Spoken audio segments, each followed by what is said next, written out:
So first of all, I have to thank Jay Lang. I went to high school with Jay. Him and I went to Lowell High School together. I played volleyball with his wife, and longtime friend, doing great things in Chelmsford, where my 3 stepsons went to school here. Not this particular school, because they were South Row, McCarthy Junior High, but great school system. How did I summon the courage? You know, I knew after the 2016 election that I had to do something. I mean, there were only 19% women in the Congress. I was working in a field where we're trying to get more women into leadership roles in business.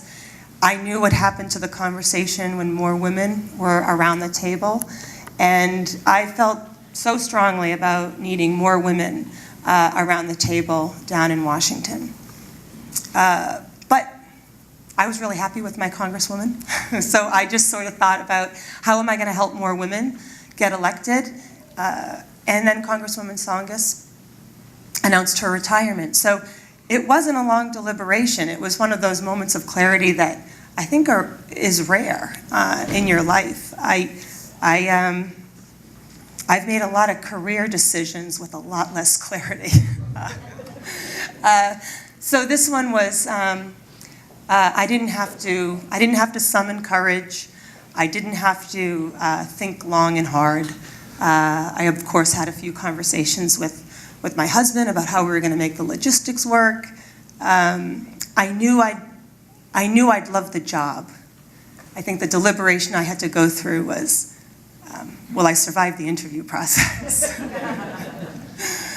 They're very different, and but you know, I think what we all saw in 2018 was a lot of women who thought just the way I did. It was much easier for me to jump into a field of 10 candidates where there were 5 women. It was much easier for me to run alongside thousands of women who were running across the country. The women whose shoulders I stand on, they didn't have those optics. They didn't have that support. So what they did was much harder and required much more courage than me. So it is a very proud class to be a part of. It is the most diverse class ever elected to this Congress on all different dimensions, race, ethnicity, faith, age.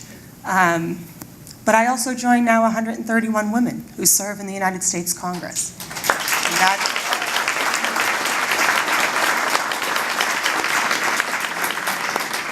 And that's important. That's important for our Girl Scouts to see. That's important for our young sons and daughters to see. Those are optics that didn't always exist, and we're not going backwards. We've changed forever.